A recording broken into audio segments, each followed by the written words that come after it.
This video is going to compare real-life sex, passion, and betrayal with the severing of cold bureaucracy. And the charismatic Patrick from Name Explain is going to help me do it. Issue 1. Compatibility is important in a relationship. Maybe a breakup was inevitable. Deep down, we all know that the UK and the EU did not have the most in common. After all, the relationship was born less from lusting between Brussels and London, and more from proximity and necessity.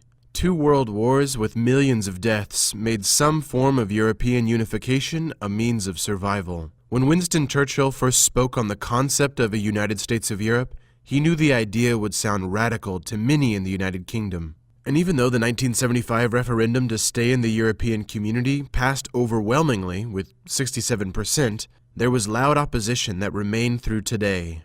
Over the course of more than 40 years, since 1973, the EU and UK were tepidly living together, carving out exceptions to currency, open travel, resisting initiatives, and dodging responsibilities. Both sides started to resent one another before the breakup even initiated. Issue 2. Breakups can be sloppy and full of regret. Point 1 of Article 50 states that any member state may decide to withdraw from the European Union in accordance with its own constitutional requirements. Therefore, deeply ironically, the Court of Justice of the European Union may be asked to verify if the referendum was indeed in accordance, especially if the UK government backtracks. The court would likely find this. The 72% referendum turnout was higher than the 2015 general election, and therefore, unlike what the media has been saying, and even your favorite YouTube bookie, the Prime Minister will be implored by UK law to act with or without the approval of the Parliament. There is debate over whether royal prerogative applies here, but that's out of the scope of this video. Suffice it to say, if the Parliament wanted the decision for themselves, why did they dump the choice on the electorate in the first place? But there's more to it than that.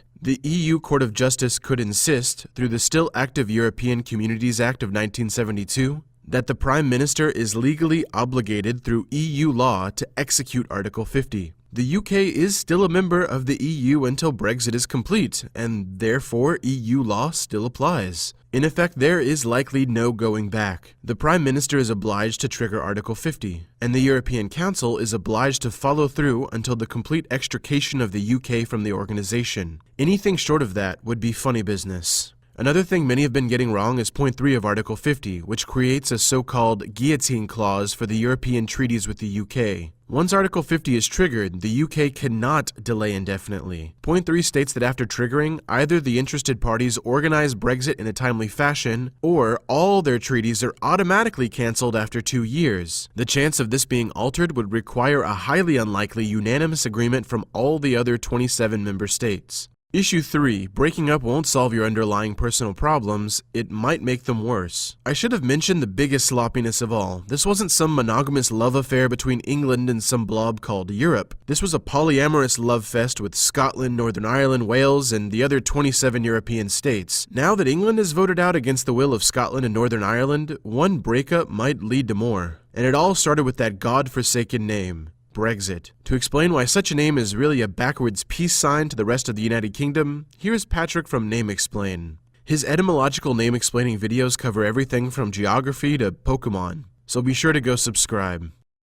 Thank you, Will. Yes, I am Patrick from Name Explain, and I'm one of the many Brits who voted to remain in the European Union. The term Brexit exists just to condense all the issues of the EU referendum into an easy to consume word. The media likes to give issues fun little names. It's why so many controversies since Watergate get the gate suffix, so people can understand what the news is talking about is bad. Despite Brexit's intent on being a simplistic name, it could actually be considered offensive by 2 nations of this United Kingdom. Obviously, Brexit is simply Britain and exit mushed together, but Brexit involved more than just Britain. It involved the whole United Kingdom. But then again, I suppose Uxic just doesn't have the same ring to it. In a video on my channel, which you should totally check out by the way, I explained how Britain became Great Britain and what just Britain actually is. TLDR, just Britain in its most basic state refers to the countries of England and Wales, which funnily enough, despite me saying Brexit wasn't the correct name for this, actually turned out to be the most fitting. Any map of the referendum results will show you that it was England and Wales that wanted out the most. Even Great Brexit wouldn't be fitting as the name Great Britain includes Scotland too, and they really didn't want out.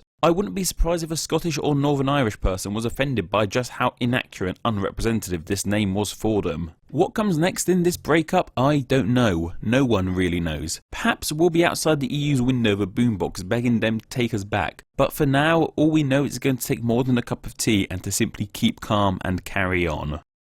Thanks, Patrick. Now, let's go a little bit deeper with this topic. There's one aspect of this that the media is getting wrong over and over again. Point 2 of Article 50 poses two distinct tasks. 1. The EU and UK arrange the logistics of their separation, ending shared budgets, reorganizing the EU Parliament, or arranging acquired residencies for British nationals living abroad and vice versa. Second, they will create a framework of future EU-UK policy. The language of Article 50 is vague here, but it is important to make this distinction. This is what the media conflates. Even if the EU and UK begin informal talks about trade or immigration, those things will not be negotiated under Article 50, but under Article 216 or 217 of the Treaty on the Functioning of the European Union. And even more important, even if an informal agreement is outlined earlier, these deals will not be formally made until the UK is fully extricated from the EU and operating under third country status, aka as a non-member state. This means more and longer uncertainty for UK nationals, businesses, universities, and local governments.